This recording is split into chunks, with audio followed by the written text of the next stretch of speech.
자, 오늘 함께 나누실 말씀 요한복음 강해 25번째 시간입니다. 요한복음 11장 39절입니다.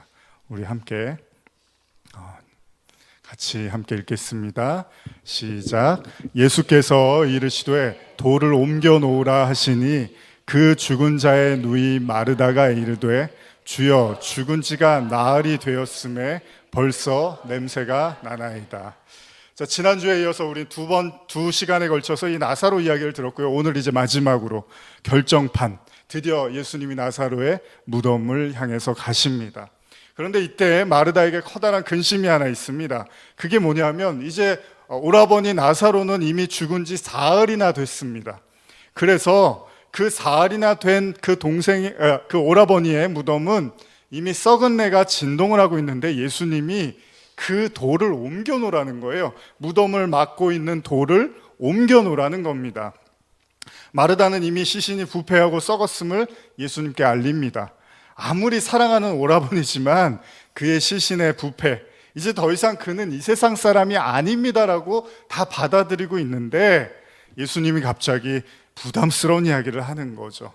만약 예수님께서 나사로가 죽자마자 도착하셨으면 조금 달랐을까요? 아직은 그의 몸에 온기가 좀 남아 있었다면 마르다와 마리아도 기대를 했을지도 모릅니다.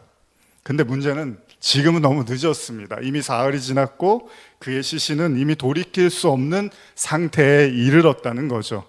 이미 서서히 썩어가는 냄새가 진동을 하고 있었다는 겁니다. 여기서부터는 마르다의 걱정은 예수에 대한 걱정으로 바뀌어가고 있을지도 모릅니다. 왜냐하면 예수님이 느닷없고 예측할 수 없는 행동을 하고 계시기 때문입니다. 마르다가 당황하고요. 무덤에 돌을 옮겨 놓으라는 말에 시험 아닌 시험이 들기 시작한다는 거예요. 그가 당황하면서 주저할 때 예수님이 이렇게 말씀하시는데요. 40절 한번 읽어볼까요? 시작. 예수께서 이르시되 내 말이 내가 믿으면 하나님의 영광을 보리라 하지 아니하였느냐 하시니, 마르다가 예수님이 행하실 일을 믿었는지는 우리는 알 수 없습니다. 그러나 아마도 지금까지의 정황으로 봤을 때 그녀가 믿었을 것이라고 보기는 어렵습니다. 많은 의문을 품으면서 그녀는 예수님의 의도가 뭘까라고 생각을 했을 거예요. 그러니까 마르다가 예수님이 살리려고 지금 저러시는 거라고는 믿기가 어려웠다는 거죠. 도대체 왜 예수님이 뭘 하려고 저렇게 말씀을 하시는 걸까? 예수님은 마르다를 비롯한 사람들에게 무덤에 돌을 옮겨 놓으라고 말씀을 하십니다. 물론 예수님께서 뭘 하는지는 아무도 모릅니다. 이미 부패한 시신이라도 다시 보시고 싶어서 그런 걸까? 나사로를 너무 사랑한 나머지 그의 얼굴이 보고 싶어서 그랬을까? 사람들은 예수님의 의도를 알 수가 없습니다. 그렇기 때문에 돌을 옮겨 놓으라는 말은 마르다를 비롯해서 그 자리에 있는 모든 사람에게 다 당황스러운 말이 됐을 거라는 거예요. 사실 무덤에 돌을 옮기는 일은 그렇게 어려운 일은 아닙니다. 물론 나사로가 다시 산다는 경우에 말입니다. 그러니까 나사로가 살 수 있다는 희망이 있으면 그까짓 거 못하겠습니까? 그러나 그 희망을 가지지 못한 상태에서 돌을 옮기는 건 매우 무겁고 번거롭고 귀찮은 일이라는 거예요. 희망이 없으면 원래 그렇습니다. 희망 없이 하는 일들은 다 무겁고 힘든 법입니다. 기대가 없으면요, 여러분, 사소한 일이라도 아주 귀찮고 무의미하게 느껴진다는 거예요. 예수님께서 나사로를 살리기 위해서 사람들에게 요구한 건 뭐죠? 딱 하나예요. 돌을 옮겨 놓으라는 거예요. 여러분, 예수님께서 5,000명을 먹이기 위해서 필요했던 건 물고기 2마리하고 5덩이의 떡이었습니다. 거대한 여리고 성을 함락시키는데 필요했던 건 그 성 주위를 그냥 돌라는 거였어요. 여러분, 만일 5,000명을 먹이기 위해서 필요한 돈이 우리가 알고 있는 산술적 수치였다면 여리고 성을 함락시키는 데 필요한 것이 그만큼의 군사의 수와 그만큼의 희생의 수치가 우리에게 필요했다면 우린 그걸 은혜라고 말하지 않습니다. 왜냐하면 그건 세상에서 여기는 똑같은 기준과 비용을 가지고 하는 거기 때문에 굳이 우리가 예수님을 의지할 필요가 없습니다. 그만큼 돈 드는 일, 그만큼 노력이 필요하고 그만큼 애를 써야 되는 일이라면 그걸 뭘 은혜라고 해요? 그건 다 누구나 그렇게 할 수 있는 건데, 만약 예수님이 병을 고쳐주는 대가로 커다란 돈을 요구했다면, 만약 예수님이 귀신을 쫓아주는 대가로 엄청난 희생을 요구했다면 우린 그걸 은혜라고 말하지 않습니다. 예수님이 우리에게 요구하는 건 단지 지금 뭐죠? 믿음입니다. 믿음. 물론 우리의 겨자씨보다도 못한 미미한 믿음이지만 주님은 지금 믿음에 대해서 말씀하십니다. 우리의 믿음이 작고 크고의 문제가 아니라 믿음을 말씀하고 계십니다. 마태복음 17장 18절에서 20절 한번 같이 읽어볼까요? 시작.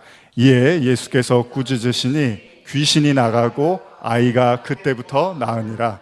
이때 제자들이 조용히 예수께 나와 이르되 우리는 어찌하여 쫓아내지 못하였나이까? 이르시되 너희 믿음이 작은 까닭이니라. 진실로 너희에게 이르노니 만일 너희에게 믿음이 겨자씨 한 알만큼만 있어도 이 산을 명하여 여기서 저기로 옮겨지라 하면 옮겨질 것이요 또 너희가 못할 것이 없으리라.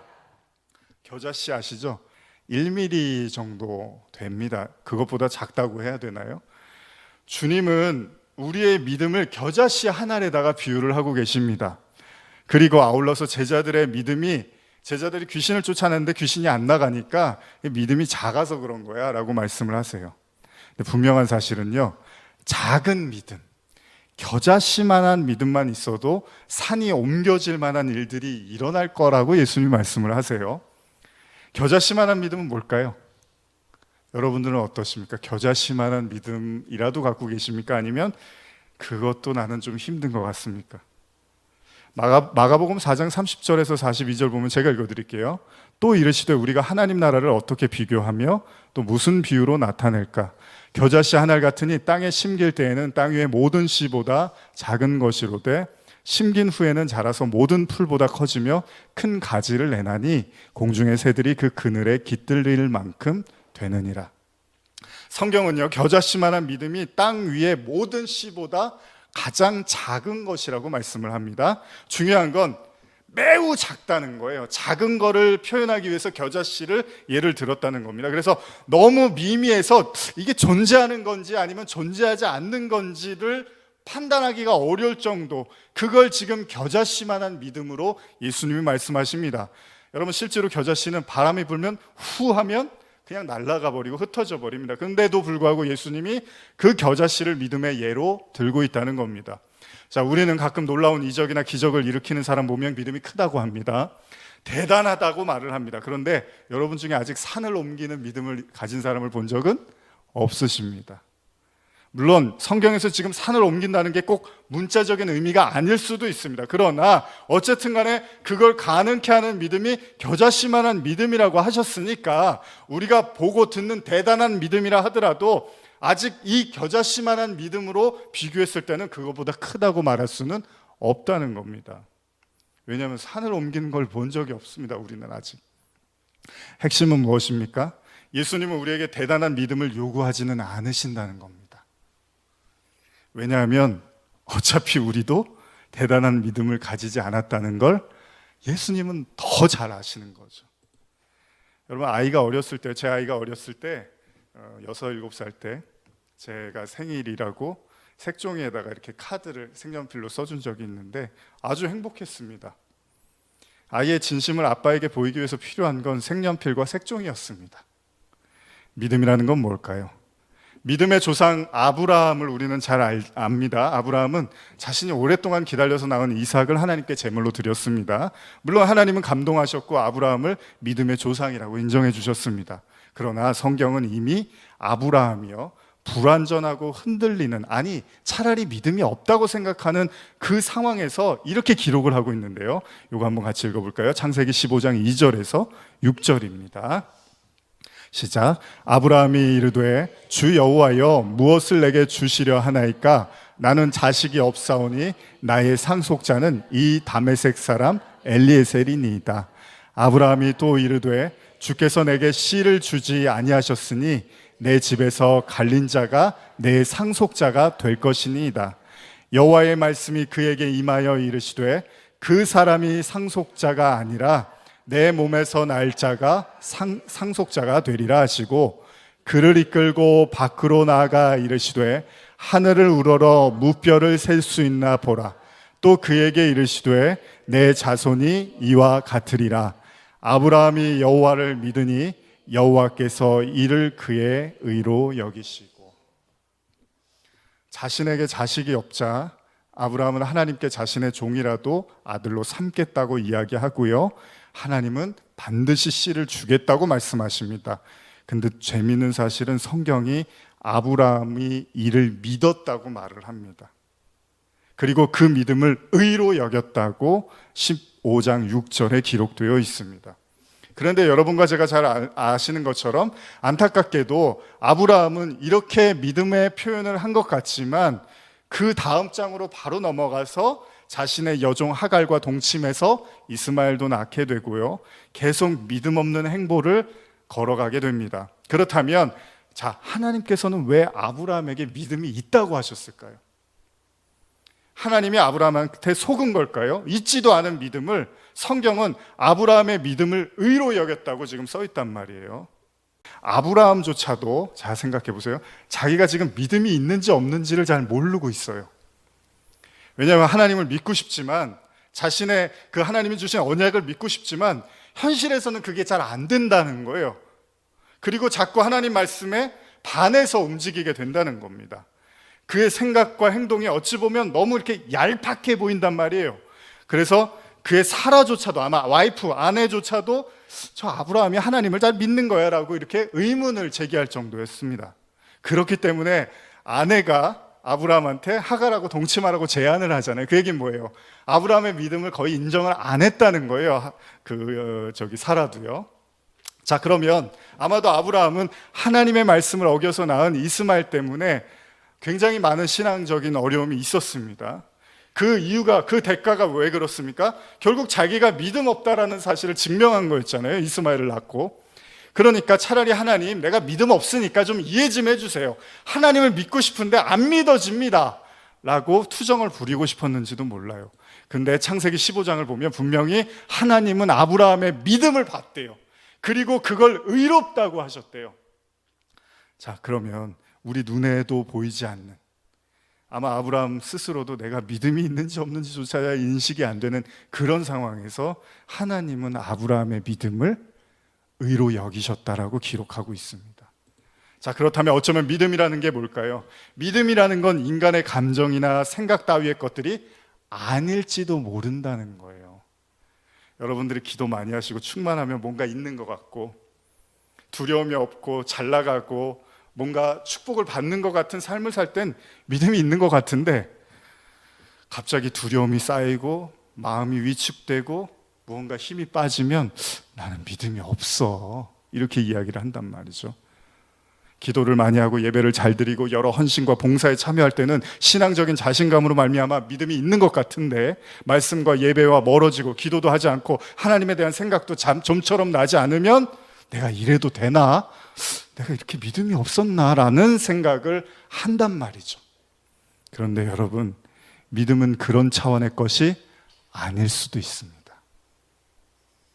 그 인간 내면에 존재하는 겨자씨만한 믿음을 스캔할 수 있는, 감지할 수 있는 유일한 분은요, 하나님밖에 없기 때문입니다.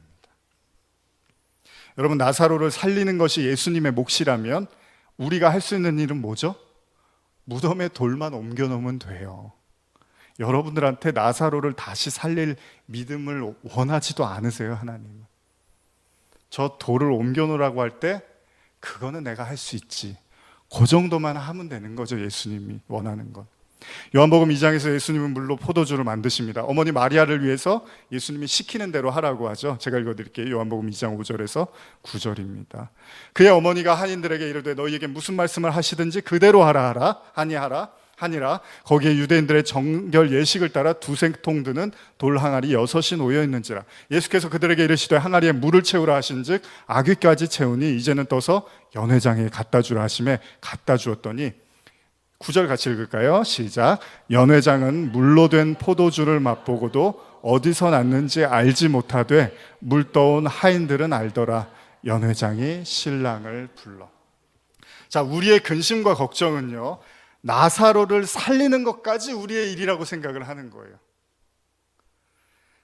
나사로를 살리는 것, 물을 포도주로 만드는 것은 여러분들의 일이 아니라 하나님의 일입니다. 그래서 예수님이 뭐라 그러죠?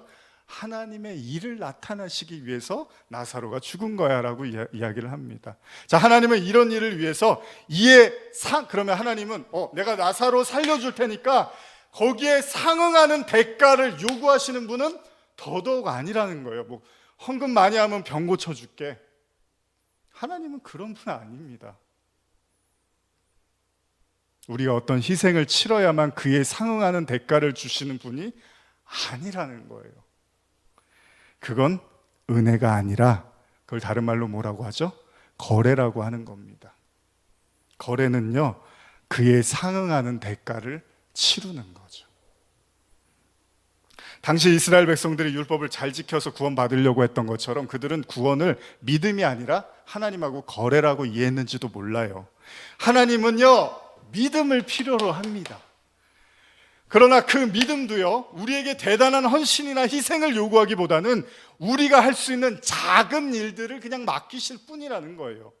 오히려 대단한 헌신이나 희생은요, 믿음을 가진 자들이 스스로 결정하는 거지, 믿음이 없는 자에게 하나님이 대단한 희생이나 헌신을 요구하지 않는다는 거예요. 이게 바뀌어버렸어요. 나는 믿음이 없는데 자꾸 대단한 걸 하래요.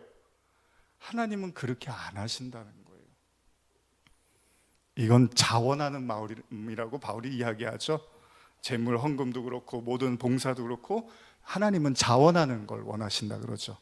무슨 말씀이냐면 아브라함이 이삭을 바친 시점은요, 그가 겨자씨만한 믿음이 있었을 때가 아니라 그 믿음이 다 자라서 거대한 나무를 이루었을 때 새들이 쉬고 갈 만한 하나님의 나라와 같은 그 겨자 나무가 됐을 때 이삭을 바친 거지, 겨자씨만한 내가 있는지 없는지도 잘 모를 때 하나님이 이삭 바치라고는 안 하셨다는 거예요. 겁먹지 마십시오. 하나님은 그런 분이 아니십니다. 하나님이 더 잘하십니다. 우리 믿음을. 하나님은 우리에게 무리한 것들을 요구하지 않으십니다. 우리가 할 수 있는 만큼 한 걸음 한 걸음 자라나게 하시는 거죠. 그래서 우리가 하나님의 사랑을 다른 말로 뭐라 그러죠? 인내라고 하죠. 기다려주는 것. 우리가 거대한 나무로 성장할 때까지 하나님은 인내하고 기다려주신다는 겁니다. 지금 마르다에게 요구하는 건요, 그냥 무덤의 돌문만 옮겨놓으라는 거예요. 뭐 나사로를 내가 저걸 하면 살릴 수 있을까 없어, 이건 우리의 신경 쓸 일이 아니라는 겁니다. 그냥 딱 그만큼만 주님은 우리에게 요구하십니다. 여러분, 마르다의 믿음은 스스로 판단될 수 있습니다. 왜냐하면 우리도 잘 모를 수 있기 때문입니다. 여러분도 저도 내가 믿음이 있는 거예요. 제가 제일 성도들하고 이야기 나누면 많이 듣는 말이 뭔지 아십니까? 저 믿음 없어요. 그렇잖아요. 그렇죠? 여러분들 저한테 그런 말씀 많이 하시잖아요. 근데 그 말이 진짜 맞을까요? 그건 하나님만 아세요. 여러분들의 판단을 저는 믿지 않습니다. 우리가 믿음이 있는지 없는지 이런 것들, 그러나 분명한 사실은 주님은 마르다를 찾아오셨고 그의 눈앞에서 나사로가 다시 살아나는 것을 보이고자 하셨습니다. 창립기념주일입니다. 저나 여러분이나 분명한 사실은 산을 옮길 적은 없습니다. 그 얘기는 우리에겐 겨자씨만한 믿음조차도 없을지도 모릅니다. 근데 이런 생각도 우리의 생각일지 모릅니다. 우리는 믿음이 없다고 하는데, 우리는 믿음이 미미하다고 하는데, 아브라함이 그랬던 것처럼 하나님은 우리의 믿음을 보고 계시는지도 모릅니다. 위축됐던 마음들, 두려웠던 생각들, 내가 하나님의 사람으로 잘 살고 있는가? 나는 하나님께 많은 헌신과 하나님께 많은 것들을 드리고 있는가? 그런 것도 그렇게 중요하지 않을 수 있습니다. 제일 중요한 건 하나님이 여러분들의 믿음을 의로 여기고 계신다는 사실입니다. 그거면 된 거 아닙니까? 여러분과 제 안에 있는 그 겨자씨만한 눈에 보이지도 않고 인식도 안 되는 그 믿음은 아주 오랜 시간이 흘러서 거대한 나무가 될 것이고, 그 나무에 수많은 새들이 찾아와서 쉬고 가고 먹고 가고 즐겨가는 그런 하나님 나라가 될 것을 저는 확신합니다. 오늘 그 눈에도 보이지 않는다고 생각했던 그 믿음, 주님은 의로 여기십니다. 우리 요한복음 11장 41절에서 44절 읽으시고 이제 마무리를 좀 하려고 합니다. 같이 읽겠습니다. 돌을 옮겨 놓으니 예수께서 눈을 들어 우러러 보시고 이르시되 아버지여 내 말을 들으신 것을 감사하나이다. 항상 내 말을 들으시는 줄을 내가 알았나이다. 그러나 이 말씀을 함는 것은 둘러선 무리를 위함이니 곧 아버지께서 나를 보내신 것을 그들로 믿게 하려 함이니이다. 이 말씀을 하시고 큰 소리로 나사로야 나오라 부르시니 죽은 자가 수족을 배로 동인 채로 나오는데 그 얼굴은 수건에 쌓였더라. 예수께서 이르시되 풀어놓아 다니게 하라 하시니라. 지금 눈에 보이지 않는, 지금 느껴지지 않는 그 세세한 믿음이라 할지라도 지금 이 순간에도 그 믿음은 잘하고 계십니다. 결국 그 믿음은 죽어있는 저와 여러분들을 다시 살리게 할 거고요. 결국 예수님은 우리를 묶고 있었던 모든 절망과 어둠으로부터 뛰쳐나와서 자유로운 사람으로 만드실 겁니다. 지금 우리에게 필요한 건 죽은 나사로를 살릴 믿음이 아니라 돌을 옮겨 놓을 믿음입니다. 나사로의 사건의 교훈은 바로 믿음이기 때문입니다. 그리고 그 믿음을 가지고 지난 한 해 동안 알게 모르게 또 보이는 곳에서 보이지 않는 곳에서 교회를 섬겨주시고 기도해 주시고 후원해 주시고 여러 가지 모습으로 그 믿음의 모습을 통해서 하나님께 영광을 돌리셨던 이 자리에 앉아 계신 모든 성도 여러분들께 다시 한번 깊은 감사의 말씀을 드립니다. 우리 이 시간에 감사기도로 같이 좀 설교를 마무리했으면 좋겠는데요. 한 해 동안에 하나님이 교회를 통해서 주신 은혜들이 있다면 하나님께 감사의 기도를 드리고, 혹시나 나는 믿음이 없어요, 나는 가짜예요, 나는 거짓이에요, 그래도 하나님이 그 믿음을 의로 여기신다고 말씀하십니다. 여러분들의 주관과 판단에도 너무 집착하지 마십시오. 하나님의 말씀이 중요한 겁니다. 저는 여러분들이 겨자씨에서 겨자나무로 하나님의 천국으로 여러분들을 만들어 가심을 확신합니다. 감사의 기도를